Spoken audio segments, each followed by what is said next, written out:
everyone, it's Diane here from Diane. I know you can't see this card very well, but it's called a floating card. So what happens is it folds up like this and it goes into an envelope which is 6 by let's say 5.5. So in a 6 by 6 envelope, it just really does fold down a bit better than that. There we go, that's better. So yeah, so I'll fit into a 6 by 5 envelope, but it actually stands up, and when it's standing up like this, it looks like it's floating. So it looks like turning like this. See, it looks like it's the card in the middle is floating. So this was my prototype, and it was actually inspired by a card I saw by a lady named Anne Melvin. She's a crafter in the UK. She's not a Stampin' Up demonstrator, but I'm doing this card with all products that are retired. So for me, I'm not even going to show you what sets I use because of the fact that it's just all retired stuff. So I'm just going to go through it, and I've done a lot of the work because there's a lot of repetition stuff on it. So let's pop that out of the way and let me tell you what you need. Okay, so this is all our bits. So we need a card blank base that measures, I can't read that far away with my glasses on, 10.5 by 6 inches. Let's pop this here so I have a read. No, it's not working either. Then we need 8 panels that measure, what have I done with it? 8 panels that measure 1 3/4 by 5 3/4, and 8 pieces of designer series paper that measure 1.5 by 5.5. Now I've already stuck 7 of them together, so we've only got 1 to do between us. So that's for the card itself. For the floating piece of the card, I've got my instructions here. My instructions, you need a card that measures 4 by 8. And then for the front of the card, you need your first layer for the front of the card is 3 3/4 by 3 3/4, and then the top layer is 3.5 by 3.5. For the insert, you need a piece that measures 3 3/4 by 3 3/4, and then a writing panel that measures 3.5 by 3.5. These pieces here are just for my decorating, along with this piece that I'm going to just be stamping and punching out. Couldn't think what it's called. I actually stamped 3 of these and coloured them, so I've already cut one out. I don't think I'm going to need the others, but I will cut them out, and I'm sure we know who will get them. Mum. Yay, Mum. For our panel that's going on the front that says Merry Christmas, this piece measures 1 inch by 2 7/8, and this piece measures 3/4 inch by, let's see, 2 5/8. So that's all our pieces. So let's pop them on one side, and let's just glue this one panel together out of the way before we get stuck into the rest of it. That way they're all ready to go on. So that's, now if you've got a directional pattern, make sure that your direction goes the long way, because, oops, that's not straight, because you'll need that to be that way up. Landscape. Portrait, not landscape. Portrait. Oh, come on, pin, get in there. There we go. So that's that panel done there. So let's bring this one in and let's do our scoring. So on the long side, we're going to score this at, and remembering what I said before, with the bigger knob, that's for doing designer series paper. The smaller knob is for going through cardstock. So we're going through the cardstock, so we need to score this at 2 inches, and this is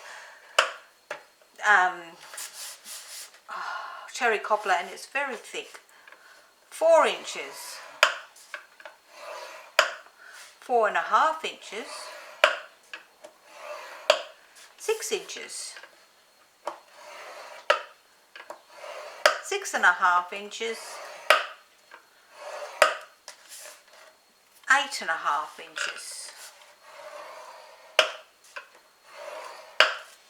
Then we're going to turn it onto the other side, and what we want to do is we want to at the 2-inch mark, so that's there, we need to score or place a mark just here like so, and again at the 4-inch mark. So bring that down, and then we can just, with our pencil, we can pop this along here and just draw across on that one, and 2-inch mark one is here. You can just draw across here like so. Now, if you can't see what I've done, we can do this another way. We can measure down 2 inches from the top and place a mark, and then 2 inches from the top on the other one here, and then draw a line across. And we want to do exactly the same at the bottom. 2 inches down along, place a mark, oops, and 2 inches along and place a mark. Now these are at the 4-inch mark and the 6.5-inch mark, and then we need to draw a line across that way too. The whole idea of that is because we're just there as a guide, nothing else. So what we're going to do next, before we even fold this, is we're going to actually cut not the first line but the second line. So at the 4-inch mark we're going to cut up to that line that we just drew, and we're going to do exactly the same on the other side. We're going to cut up to the 6.5-inch mark. Then we're going to cut across that section there, cut that out across that line that you just drew, and we're going to cut that piece off completely. Come on. Come on, get off. That's it. And then we're going to turn it around, and we're going to do exactly the same again. So at the 4-inch mark we're going to cut down to our drawn line, and at the 6.5-inch line then cut down to that 4-inch, that 2-inch line, and cut across there again. I'm going to pop them off. Now we can keep them, and we can just make sure we haven't got any pencil lines on our piece here, because we don't want any pencil lines showing. And we can take one of these pieces, doesn't matter which one. Sometimes it's good to get the one that's got the less score lines on it, pencil lines on it rather. And we're going to fold these at the fold lines very, very well. Backwards and then forward. The other one we won't need, unless you've got very, very thin paper, or it just feels very, very thin. So we want this piece to be very, very wibbly wobbly like this at that line there. If you find that your cardstock is very thin, you can actually use the two of them. So we've just done that with that one. So now we're going to fold this one, and we're going to fold it on the score line as a valley fold and a valley fold. Now I've given it written down in here, so let me just go past and read what it says. So it says it's going to be a valley fold, and then at the next one over is another valley fold, and then we have a mountain fold.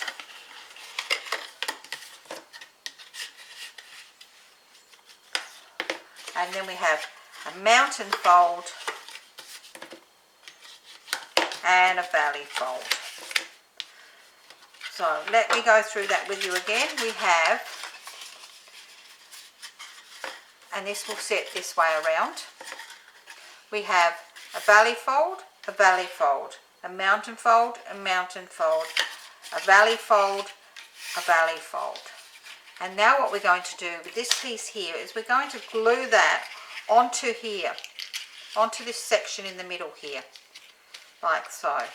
So we're just going to put a bit of glue. We don't need to go ridiculous with our glue, and we don't want it so that it oozes down the sides, but it just helps to give this some stability, because it's going to be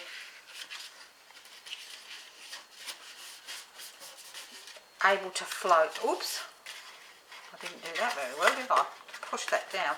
So there we go, that's on there like so. So we're just going to make sure that folds into the folds again like so on both of those, and it will fold into the middle like so. So our card will fold over like so, this. Alright, so now we've done that, we're going to put all our panels on, and again we need to make sure whichever way up, at this stage it doesn't matter, as long as whichever way you keep it going all the same way. So we're going to pop our panels on.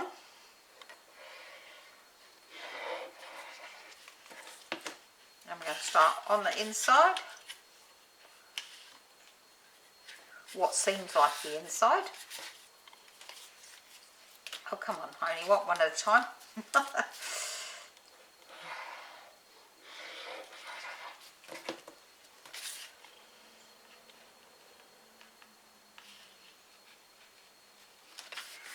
And again.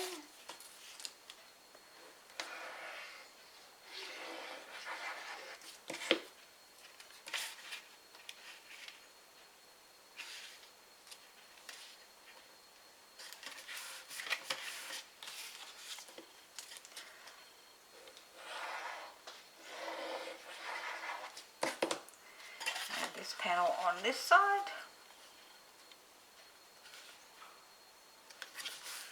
Oops, just got a paper cut there. Okay, so we're going to turn this over and we're going to do the other side the same. I'm going to put these on the panels on the side.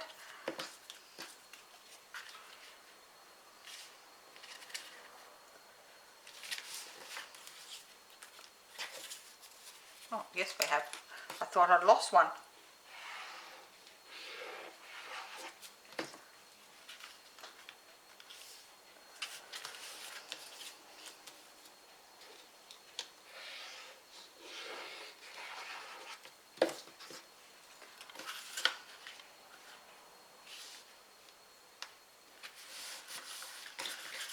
And the last one over here.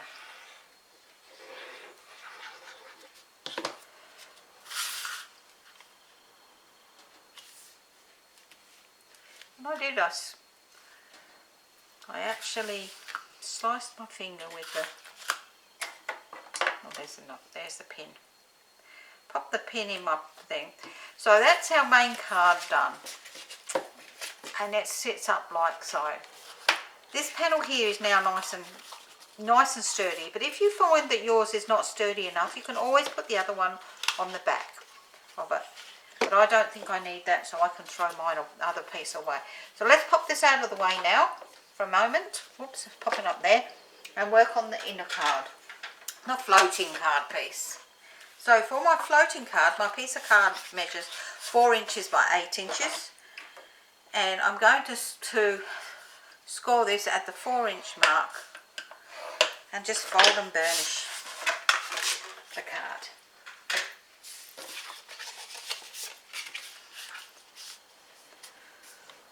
For my card, for my front, we're just going to put a white panel here with our designer series paper on top of it like so. So we'll have to stick those together now.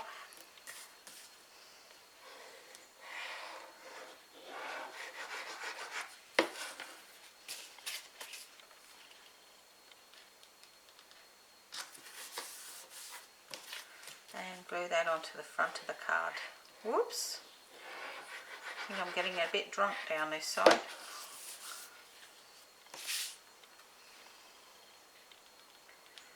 And that's the front of the card. For the insert, we can do our stamping, which, let me put the pin in the bottle before we do anything else. Oh, come on. It's drying out so quickly today. It's a warm day. And we're going to stamp our words on the inside, which say, may you cherish the wonder of the season now and throughout the year. So that's my words for the inside. Give that a few seconds to dry. I've already done my stamping of my Merry Christmas for the front of the card, so while I'm sticking that together, I'll stick this one together as well at the same time. So let's do that while that other one's just drying a tad.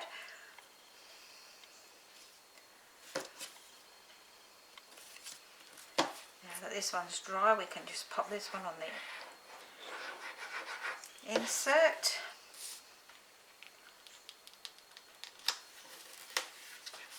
And we pop this in the card. Now we make this is a top fold card.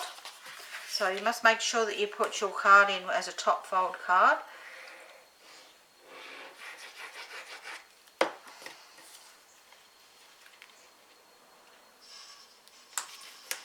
And that's our floating card done.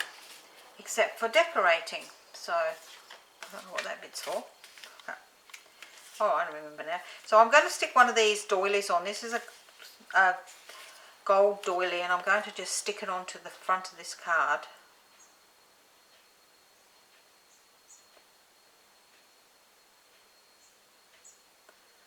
I'm not going to stick it all over, just where it's quite large places that I can stick. That's it.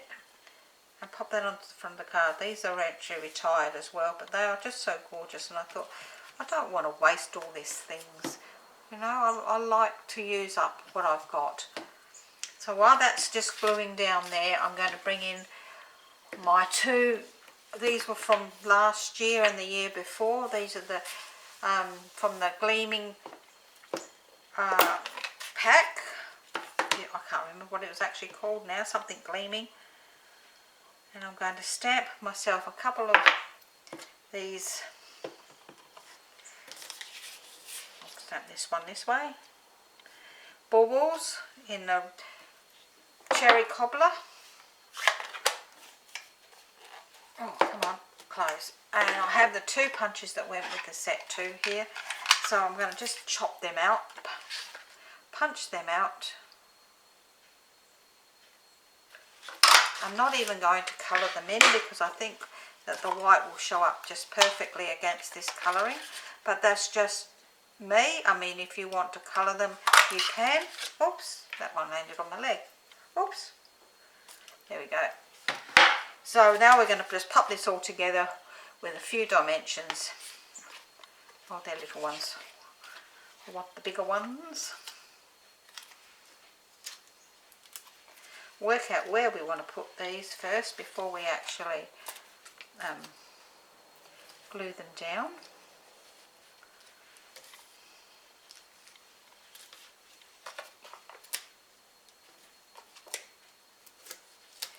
Oops, small one up the top there. So something like that, and my words down here. So yep, that looks about right for me. So let's pop them on there. This one here, I didn't push that one out very well, did I? That one next to it, get off my arm. That one can go next to it up here. And then, oh, I've got don't know where that one went. That dimension fell off. Probably on the floor somewhere, knowing me. So let's pop this across the top like how? Like that, I think. And then we'll pop a couple more dimensions onto this piece here.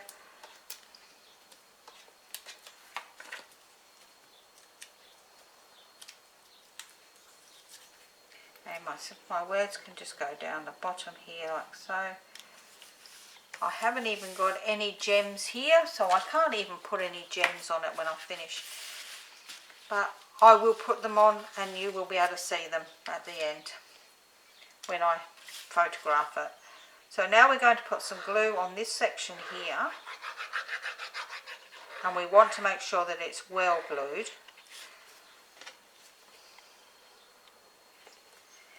And we can open this up flat, or as flat as you can get it, and with the top of the opening and these in the correct, we're going to pop this onto the card, making sure that it's fairly centralised. While that's just pressing down on there, I'm just going to go and quickly get some gems.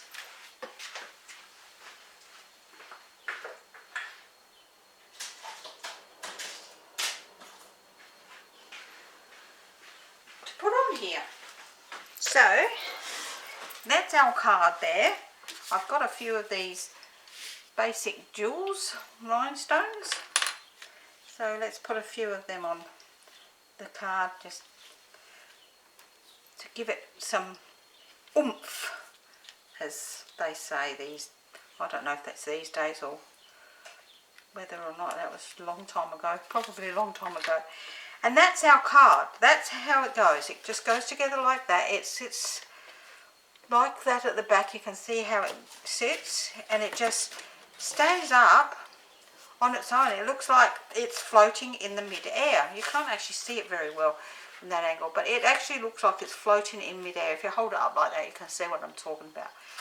You could push these back the other way if you wanted to, like this, so that it will stand up. I find that it looks better being framed personally, like it's framed like that. But it looks absolutely gorgeous. I love it, and it's so easy to do. And I'd like to thank Anne Melvin for her inspiration on this card. Mine's a little bit different than the one she made, but I think it's just fantastic. I love it. It's just so different. So if you would like the written tutorial for this, please head over to Di's Den for stamping, crafting, stamping and tutorials, stamping, crafting and tutorials, I don't know, someone, and it's on my Facebook group. You will find the link down below here, and the day that this goes live onto YouTube, the Facebook file goes up as well. Excuse me, I have a mental blank and I don't like doing that, a mental blank. So the file goes up the same day on my Facebook group. So I hope you've enjoyed that. That's my two cards that I've made, my floating cards, and I love it. I'm going to turn them around. No, you still can't see them. So yeah, that's the card, but when I photograph them you'll see them. They look just fantastic, and I love this one in this colour, this Christmassy one. It's so different. I think I know who's going to get that one. And I will see you again next week. Bye for now.